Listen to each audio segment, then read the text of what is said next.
नमस्कार दोस्तों, क्राइम तक में आप सबका स्वागत है। मैं हूं Supratim Banerjee. Back to basics इसी को कहते हैं। मैं जो प्रीवियस स्टोरी आप लोगों के लिए लेकर आया था तो एक दूसरे फ्रेम के साथ था, लेकिन अब फिर से उसी फ्रेम पर आ गया हूं जिस सेटअप से मुझे आप लोगों के सामने ये कहानी पेश करने की और आप लोगों को जहां से सुनने की आदत है। तो आइए चलिए शुरुआत करते हैं। ये घटना उत्तर प्रदेश की है, उत्तर प्रदेश के बुलंदशहर की, और तारीख है 13 नवंबर 2023, यानी इसी साल की ये बात है। तो 13 नवंबर को हुआ ये कि बुलंदशहर में एक पुलिस स्टेशन है काकोड़। इसी काकोड़ पुलिस स्टेशन की हद में एक रिहायशी कॉलोनी में एक शख्स रहा करता था जिसका नाम था तेजपाल। तेजपाल जो है वो प्रॉपर्टी डीलर थे, यानी प्रॉपर्टी कंसल्टेंट के तौर पर काम करते थे। और रुपए पैसे की तो कमी नहीं थी, लेकिन ज़िंदगी में दिक्कत ये थी कि पत्नी के साथ, बीवी के साथ रिलेशन अच्छे नहीं थे। अपनी बीवी के साथ तेजपाल का विवाद चला रहा था और इसी वजह से बीवी अलग रहती थी, पति अलग रहते थे। यानी पति जो है काकोड़ के रिहायशी इलाके में अकेले रहा करते थे। तो हुआ ये कि 13 नवंबर को अचानक तेजपाल का मोबाइल फ़ोन जो है वो स्विच ऑफ हो गया। घर वालों के साथ रेगुलर बातचीत होती थी, घर वालों ने फ़ोन किया, फ़ोन उठा नहीं, इंतज़ार करते रहे। 14 तारीख को उन्होंने फिर से ट्राई किया घर वालों ने, इस बार भी फ़ोन स्विच ऑफ।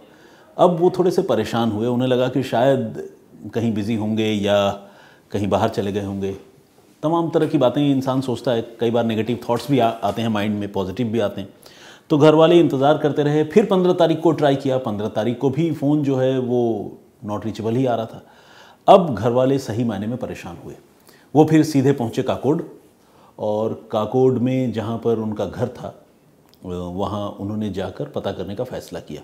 लेकिन जब घर में पहुंचे तो घर में बाहर से ताला लगा हुआ था, यानी घर बंद था। अब जाहिर है ऐसा तो तभी हो सकता है जब बंदा कहीं बाहर चला जाए, लेकिन सबसे अजीब और हैरानी की बात यह थी कि आज की तारीख में कोई इस तरह से कहीं चले जाए और किसी को ना बताए, अपने घर वालों को, चाहने वालों को, दोस्तों को। ऐसा कैसे हो सकता है? वो इसलिए कह रहा हूँ क्योंकि हर किसी के हाथ में मोबाइल है। किसी को एक इन्फॉर्मेशन देना या किसी को एक व्हाट्सएप मैसेज कर देना या कॉल कर देना कितना आसान हो चुका है। लेकिन तेजपाल ने किसी को नहीं बताया था और घर में ताला लगा हुआ था। ऐसे में जो रिलेटिव थे या जो उनके परिवार के लोग थे, उन्होंने फिर उनको शक होने लगा, थोड़ी चिंता हुई, और इसके बाद उन्होंने पुलिस को फ़ोन किया और तय किया कि वो घर खुलवा कर देखेंगे कि तेजपाल कहाँ हैं, कहीं कोई अनहोनी ना हुई हो। तो खैर पुलिस को बताया गया और बुलंदशहर की जो पुलिस है वो मौके पर पहुंची। 15 नवंबर की बात है। ताला खुलने की तो गुंजाइश थी नहीं क्योंकि ताला लगा कर गए थे, तो ताला तोड़ा गया। अब जब पुलिस और घर वाले ताला तोड़कर अंदर घुसे तो अंदर का मंजर देखकर बिल्कुल दहल गए। घर के अंदर तेजपाल की खून से सनी हुई लाश पड़ी थी और जिस्म पर कई गोलियों के निशान थे, बुलेट मार्क्स थे। यानी कोई ऐसा था जो तेजपाल की हत्या करके चला गया था और हत्या करने के बाद लाश को घर के अंदर रख कर या छोड़कर, जो भी कहें आप, बाहर से ताला लगाकर फरार हो गया था। लाश बरामद करके पुलिस ने पोस्टमार्टम के लिए भिजवा दिया और आसपास के पूरे इलाके की, घर की और घर का जो कोर्ट यार्ड है, मतलब जिसे हम परिसर कहते हैं, ग्राउंड फ्लोर वाले घर में लॉन वगैरह की, सबकी तलाशी ली। कहीं पर भी कुछ ऐसी चीज़ पुलिस को और नहीं मिली। जिस्म से कुछ गोली तो बरामद हुए, लेकिन गन वन का भी कोई नामो निशान नहीं था। किसने किया कत्ल, क्यों किया, क्या दुश्मनी थी, अब ये बहुत बड़ा सवाल पुलिस के सामने था और पुलिस को इस मामले की तफ्तीश करनी थी, पता करना था। पुलिस ने फैसला किया कि वो 2-3 एंगल से इस मामले को एक्सप्लोर करेगी। एक तो सबसे पहले मोबाइल फ़ोन की CDR निकलवाएगी और उससे पता करने की कोशिश करेगी कि आखिरी बार तेजपाल की किससे बात हुई थी, कौन मिलने आया था, कोई मिलने आया था, नहीं आया था।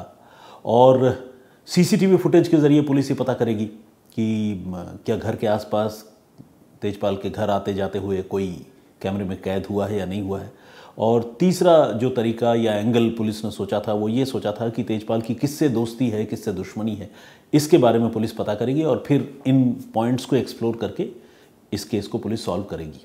ऐसा पुलिस की प्लानिंग थी।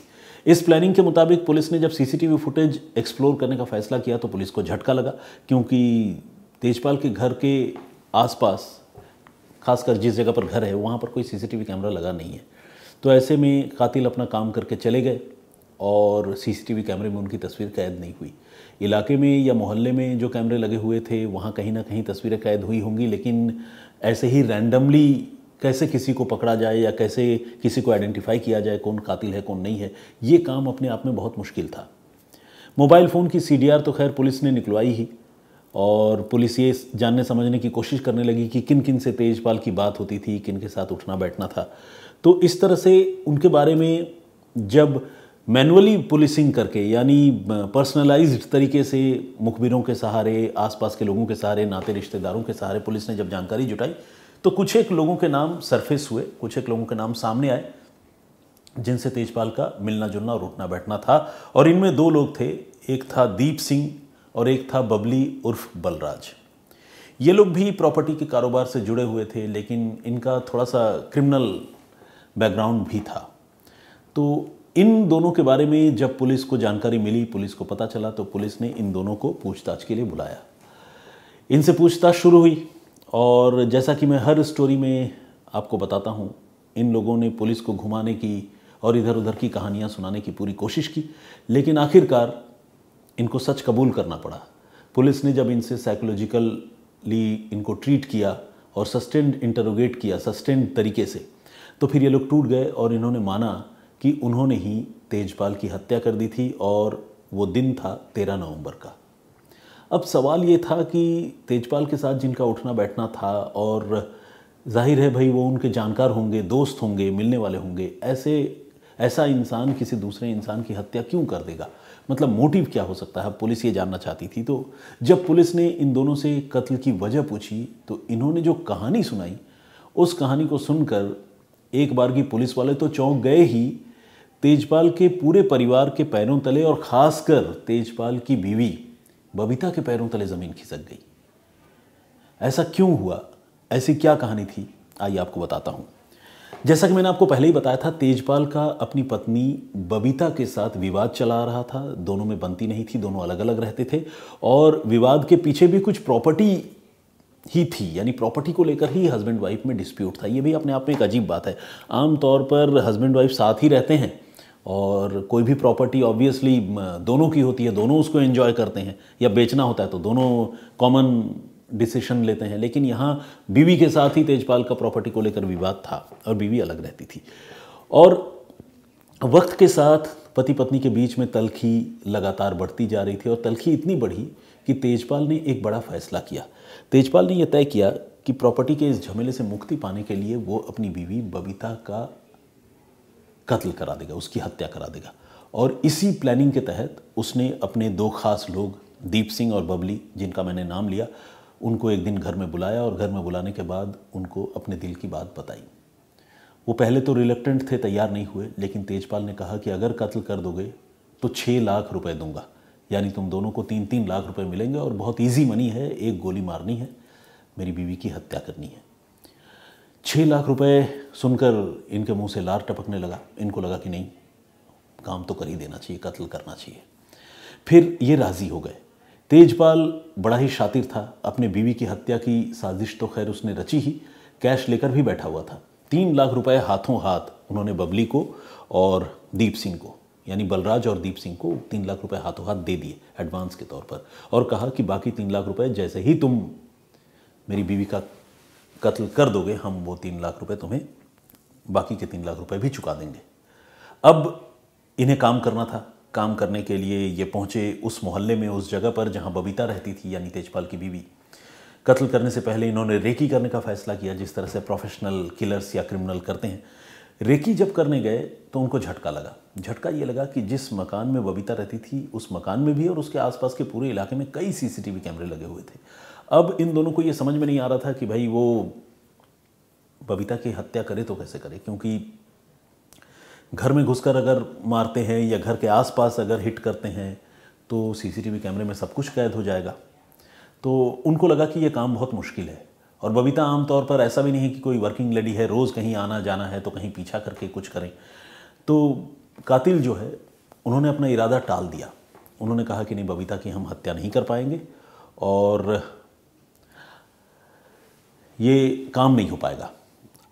इसके बाद कातिलों को ये लगने लगा कि हमने 3 लाख रुपए तो ले लिए हैं, अब अगर हमने बबीता की हत्या नहीं की तो वो 3 लाख रुपए तेजपाल वापस मांगेगा, हम अब ये रुपए उसे देंगे नहीं। रुपया आमतौर पर जिन लोगों का दीन ईमान नहीं होता या जो लोग बेईमान किस्म के होते हैं, रुपए देखकर वो अक्सर बहक जाते हैं। 6 लाख रुपए में जो कत्ल करने के लिए राज़ी हो जाए वो 3 लाख रुपए हड़पना भी चाहेगा। तो ये जो दोनों सुपारी किलर्स थे, बलराज और दीप सिंह, इन लोगों ने ये तय किया कि ये 3 लाख रुपए अब हम तेजपाल को वापस नहीं देंगे। लेकिन उनको लगा कि अगर वापस नहीं देंगे तो तेजपाल भी नहीं छोड़ेगा, पीछा करेगा, परेशान करेगा, रुपए मांगेगा। तो इन्होंने तय किया कि क्यों ना तेजपाल की ही हत्या कर देते हैं। अकेला रहता है, पत्नी साथ में नहीं है, बच्चे नहीं हैं, परिवार के लोग भी नहीं रहते, सॉफ्ट टारगेट है, गोली मार देते हैं। तो दोनों को ये बात जची, दोनों ने एक दूसरे से मशवरा किया, दोनों को बात जची और दोनों ने तय कर लिया कि वो तेजपाल की हत्या करेंगे। तेजपाल के साथ ये लोग हम प्याला हम निवाला थे, साथ में उठना बैठना था। 13 नवंबर को ये कुछ बातचीत करने और मर्डर की प्लानिंग करने के इरादे से ये तेजपाल के घर पहुँचे। वहाँ जमकर पीने पिलाने का दौर चला और फिर तय प्लान के मुताबिक इन्होंने देर रात तेजपाल को क्लोज रेंज से कई गोलियां मारी और गोली मारकर तेजपाल की हत्या उसी के घर में कर दी। और फिर चाबी उठाई, ताला लगाया और ताला लगाकर चाबी कहीं फेंक दी और फिर वहाँ से फरार हो गए। इसके बाद की कहानी आप जानते हैं। जब हत्या हो गई, फ़ोन भी उन लोगों ने स्विच ऑफ कर दिया या तोड़ दिया, पता नहीं, जो भी किया, फ़ोन तो लग नहीं रहा था। तो 13 नवंबर से घर वाले जो है वो तेजपाल से बात करने की कोशिश कर रहे थे, लेकिन वो कांटेक्ट नहीं हो पा रहा था। उसके बाद 15 तारीख को तेजपाल की लाश मिल गई और फिर जैसे जैसे तफ्तीश हुई ये पूरी कहानी सामने आई।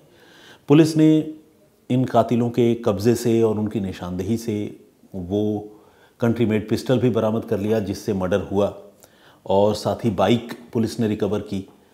कैश जो 3 लाख रुपए थे उसमें से कुछ तो खर्च कर चुके थे, कुछ पैसे थे, वो सारी चीज़ें हम इनके पास से, क्रिमिनल के पास से पुलिस ने बरामद कर ली और इस तरह पुलिस ने इस केस को सॉल्व कर लिया। लेकिन देखिए कितनी अजीब और कितनी हैरान करने वाली ये कहानी है। मेरे लिए तो वाकई बहुत अजीब है। हालांकि अक्सर क्या, रोज़ ही क्राइम की स्टोरीज़ करता हूँ, लेकिन फिर भी मुझे इस बात की बड़ी हैरानी है कि कत्ल की सुपारी जिसने दी, कत्ल भी उसी का हो गया। यानी जिसकी हत्या होनी थी वो बच गया और जो हत्या करवाना चाहता था वो मर गया। इस पर वही मुहावरा या वही कहावत याद आती है जिसमें कहते हैं ना कि जो दूसरों के लिए गड्ढा खोदता है वो खुद अपने खोदे हुए गड्ढे में गिर जाता है। हमेशा से ऐसा नहीं होता, लेकिन कभी कभी ऐसा होता है और ये कहानी उसकी एक नज़ीर है, उसका एक उदाहरण है। तो आज की कहानी यहीं तक। अपनी स्टोरी ख़त्म करने से पहले आइए कुछ कमेंट्स पढ़ता हूँ जो प्रीवियस स्टोरी मैंने आप लोगों को सुनाई थी।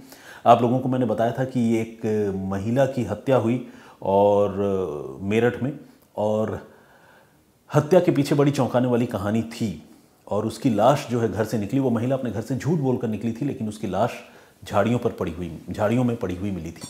क्या था वो मामला, किसने की महिला की हत्या, क्या झूठ बोला था उसने अपने घर वालों से, आप जानना चाहते हैं तो क्राइम तक के प्लेलिस्ट में जाकर आप उस स्टोरी को सर्च करके सुन सकते हैं। होमी राय का कमेंट है, बहुत बहुत स्वागत आपका। उन्होंने कहा है कि स्टोरी नरेशन का स्टाइल बहुत अच्छा है। Fahad Risky vlogs, nice story telling sir, इन्होंने लिखा है। रोज़ आप लोग कमेंट करते हैं, मतलब कुछ लोग तो इतने रेगुलर कमेंट करते हैं कि उनके नाम से और उनको एक तरह से मैं आइडेंटिफाई करने लगा हूँ। योगा विथ विकास भी रेगुलर हमारे लिसनर हैं, कमेंट करते हैं। मीता भट्टाचार्य जी मेरी गार्जियन है, मेरे होम टाउन से हैं और उन्होंने नए लुक, खासकर जो स्टूडियो का जो सेटअप था उसको उन्होंने अप्रिशिएट किया है और थैंक यू वेरी मच। इसके अलावा TU फेल्ड हमाद, कुछ इस तरह से, Tufail, I am really sorry, Tufail Hammad Ahmed के नाम से एक आईडी है, इन्होंने कमेंट किया है और इन्होंने कहा है कि शम्स सर का जो प्रेजेंटेशन है उसका तरीका अपना अलग है और आपकी स्टोरी टेलिंग का तरीका अपना अलग है। महताब अली, अब देखिए मैं इससे पहले कि और आप लोगों की बात करूं, मेरे सामने शम्स सर खड़े हैं और वो उधर से प्रॉम्प्ट कर रहे हैं, कुछ बोल रहे हैं और आज अच्छा सर की आवाज़ आप लोगों को सुनाई दे रही होगी। असल में आज इंडिया टुडे का स्थापना दिवस है, 48वां, तो उसके लिए दफ्तर में ही बड़ा प्रोग्राम है और बहुत भीड़ है। सारे हमारे कलीग्स अलग अलग ब्यूरो से आए हुए हैं। चलो और ये शम सर की आवाज़ आप सुन रहे हैं, पैकअप वाली। तो आज इसी तरह पैकअप कर रहे हैं। फिलहाल मुझे इजाज़त दीजिए, बहुत खुश रहिए, फिर हाजिर होऊंगा किसी और प्रोग्राम, किसी और कहानी के साथ। जय हिंद, जय भारत।